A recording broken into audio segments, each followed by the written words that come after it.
10 محرم کا روزہ رکھنا مسنون ہے، ساتھ 11 کا یا 9 کا شامل کر لیا جائے۔ حضور جب تشریف لائے مدینہ المنورہ میں تو حضور نے دیکھا کہ یہود روزہ رکھتے تھے، تو پوچھا تم روزہ کیوں رکھتے ہو؟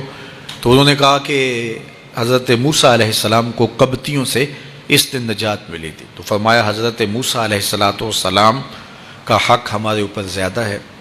تو حضور نے روزہ رکھا اور پھر فرمایا کہ اگلے سال اللہ نے چاہا تو ہم ساتھ ایک روزہ اور شامل کریں گے، تاکہ ان سے مشابہت نہ ہو جائے۔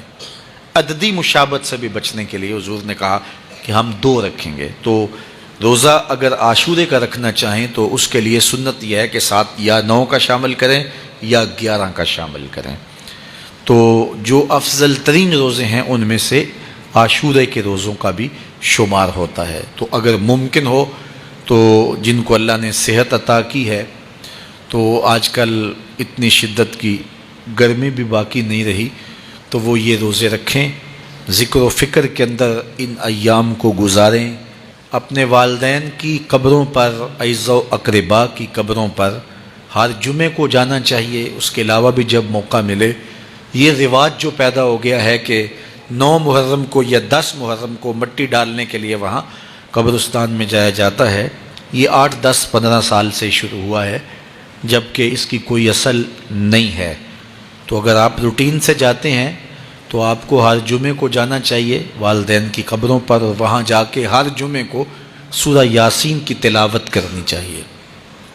تو سال کے بعد صرف 10 محرم کو یا 9 محرم کو جانا، یہ بہرحال اس دور کی ایجاد ہے، یہ کوئی مسنون نہیں ہے اور یہ کوئی سنت نہیں ہے۔ تو روٹین سے اگر کوئی جانے والا ہے تو چلا جاتا ہے تو کوئی حرج نہیں ہے۔ تو باقی یہ بڑے اشرف ایام ہیں، بابرکت ایام ہیں، اور ان کو بہت ساری نسبتیں حاصل ہیں۔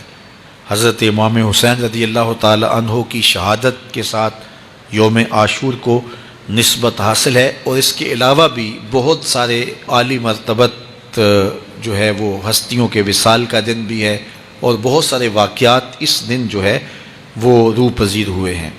تو یہ اس لحاظ سے بہت ہی بابرکت اور جو ہے وہ مبارک یوم ہے۔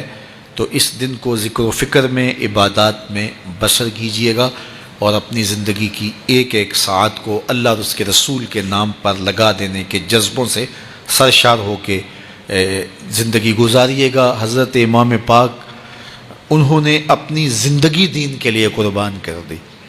تو یہ 10 محرم ہمیں سبق دیتا ہے، اور ہم اس دن عہد کرتے ہیں اگر انہوں نے اپنے بچے بھی قربان کر دیے اور اپنی اولادیں بھی بھوک اور پیاس میں قربان کر دیں، تو ہم بھی یہ عزم کریں اس دن کہ ہم اپنی ساری زندگی حضور کے نام لگائیں گے، حضور کے دین کے نام لگائیں گے۔